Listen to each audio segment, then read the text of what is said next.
अस्सलामुअलैकुम वीवर्स, कैसे हैं आप सब। उम्मीद करती हूँ आप खैरियत से होंगे। आज किचन डायरी के किचन से मैं आपके साथ शेयर करूँगी इजी और डिलीशियस बीफ कढ़ाई की रेसिपी। बहुत सिंपल और आसान इंग्रेडिएंट के साथ बनने वाली रेसिपी है। रेसिपी को आप एंड तक देखिएगा और अगर आपको मेरी रेसिपी अच्छी लगे और समझ में आए तो लाइक कर दें और मेरे चैनल किचन डायरी को सब्सक्राइब भी कर दें। तो चलिए चलते हैं मेरे किचन में और बनाना शुरू करते हैं मज़ेदार बीफ कढ़ाई। इसके लिए मैंने कुकर में अब मैं अपने इंग्रेडिएंट्स ऐड करूँगी। प्याज लिए हैं मैंने और टमाटर लिए हैं। टमाटरों का मैंने छिलका उतार दिया है क्योंकि ये फिर हमें बाद में इसको निकालना पड़ता है, मुझे मुश्किल लगता है। आप देख रहे हैं मैंने इसका छिलका निकाल दिया है।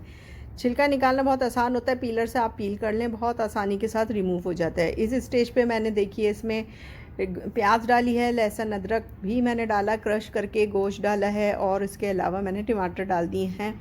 पानी ऐड करेंगे इसमें हम तकरीबन 2 कप के करीब, क्योंकि हमें इसमें बीफ को गलाना है। बीफ का गोश्त है ये बोनलेस है और इसमें 1 टेबल स्पून मैंने नमक भी ऐड करा है।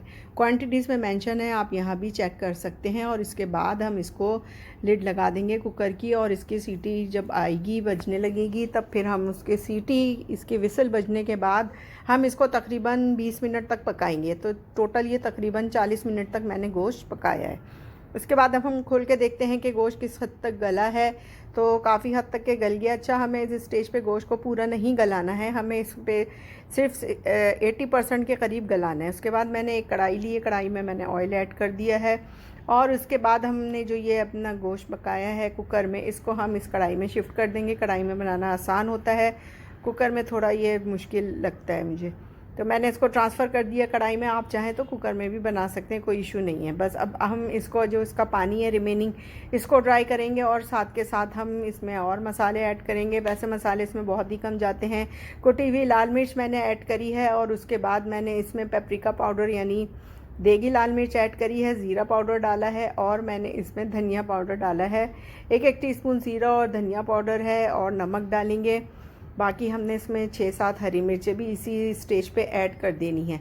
इन सबको अब हम अच्छी तरह से मिक्स करेंगे और जो ये हमारी प्याज और टमाटर हैं इनको हल्का हल्का सा भूनते भी रहेंगे ताकि ये भुन जाएं और इसमें ग्रेवी में मिक्स हो जाएं। बस हमारा काम सिर्फ इसको हल्का हल्का सा भूनना है, बहुत ज़्यादा इसमें पकाने की ज़रूरत नहीं है। बस आपको इसमें टमाटर और प्याज को इतना आपको पकाना है कि ये बिल्कुल इसमें गल जाएं और इसमें बिल्कुल मिक्स हो जाएं। तो आप देख रहे हैं कि काफ़ी हद तक इसमें टमाटर और प्याज घुल चुके हैं। वैसे भी जब आप कुकर में बनाते हैं तो वो ऑलरेडी मिक्स हो जाते हैं और जब आप इसमें चमचे चलाते हैं तो वो बहुत आसानी के साथ ग्रेवी में मिक्स हो जाते हैं, कोई मुश्किल नहीं होती है। देखिए कितने अच्छे खूबसूरत से रंग की बन के तैयार होने वाली है हमारी ये डिश। बिल्कुल सादे से इंग्रेडिएंट है, कोई बहुत ज़्यादा इंग्रेडिएंट मैंने इसमें यूज़ नहीं करे, मगर इसका टेस्ट बिल्कुल सादा और बहुत ही आला टेस्ट बन के निकलता है। आप ये अपने मेहमानों को बना के खिलाएंगे तो यकीनन वो आपकी रेसिपी को ज़रूर लाइक करेंगे। इसको मैं ज़रा मीडियम आंच पे पका रही हूँ ताकि इसका पानी ड्राई हो जाए और बस हमें इसको बस पकाना है और इसको भूनना है। जितनी अच्छी ड्राई होती है कढ़ाई में, कढ़ाई इतनी ही अच्छी बन के तैयार होती है। बस कढ़ाई में काम सिर्फ भूनने का होता है, आप इसको भूनते रहें और ताकि इसकी जो ग्रेवी है वो अच्छी सी बन के तैयार हो और इसमें कोई प्याज और टमाटर खड़े खड़े से हमें नज़र ना आए। देखिए इस तरह से कितनी अच्छी कंसिस्टेंसी में बनकर तैयार हो चुकी है। तकरीबन तैयारी पर ही है ये और इसकी खुशबू तो बहुत ही लाजवाब है। वो तो जब आप अपने किचन में बनाएंगे जब आप इसकी खुशबू को महसूस करेंगे। आपने देखा कि मैंने बिल्कुल ही बेसिक से इंग्रेडिएंट के साथ बनाई और ये ग्रेवी देखिए माशाल्लाह कितनी अच्छी सी बन के तैयार हुई है। बस इसी तरह से ये हमारी कढ़ाई बस एंड की तरफ है। इसी तरह से आपको बनानी है, एज़ इट इज़ इस रेसिपी को आप फॉलो कीजिए और अपने घर वालों को खुश कीजिए। देखिए बहुत आसानी के साथ बनने वाली रेसिपी है। आप मेरी इस रेसिपी को ज़रूर लाइक कीजिएगा। अगर आपको मेरी रेसिपी समझ में आती है तो इसको लाइक कीजिए और मेरे चैनल को सब्सक्राइब कीजिए और फिर आप मुझे ये भी बताइए कि आप और कौन सी रेसिपी देखना चाहते हैं।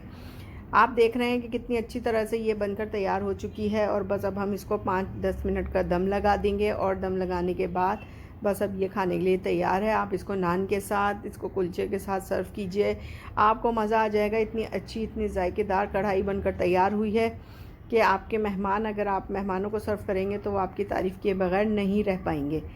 सिंपल से इंग्रेडिएंट के साथ बनने वाली रेसिपी है, बहुत ज़्यादा मसाले नहीं हैं, बिल्कुल बेसिक से मसाले हैं। आप इस मेरी रेसिपी को ज़रूर इंजॉय कीजिएगा और अपनी फैमिली और फ्रेंड में इसको ज़रूर शेयर कीजिएगा और फिर आप मुझे ये भी बताइएगा कि आप और कौन सी रेसिपी देखना चाहते हैं। तो फिर चलते हैं, किसी और रेसिपी में मिलेंगे इंशाल्लाह। अपनी दुआओं में मुझे याद रखिएगा और मेरे चैनल को ज़रूर लाइक और सब्सक्राइब कीजिएगा। फिर चलते हैं किसी और रेसिपी में।